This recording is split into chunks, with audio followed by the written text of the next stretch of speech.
బోనాల పండుగ సందర్భంగా రంగారెడ్డి జిల్లా మహేశ్వరం నియోజకవర్గం బడంగపేట మున్సిపల్ కార్పొరేషన్ పరిధిలోని కురుమల్గూడ ఉన్న బంగారు మైసమ్మ దేవాలయాన్ని డిప్యూటీ సీఎం బట్టి విక్రమార్క సందర్శించారు. వేద పండితులు ప్రత్యేక పూజలు నిర్వహించి తీర్థ ప్రసాదాలు అందజేశారు. ఈ సందర్భంగా ఆలయం వద్దకు వచ్చిన కాసువాగు రైతులు, ఇతర సమస్యలు ఉన్నవారు డిప్యూటీ సీఎంకి వినతి పత్రాలు అందించారు.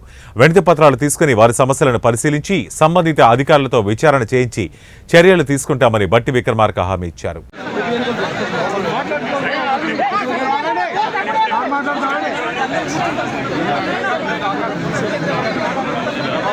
మాట్లాడుతూ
రాలండి.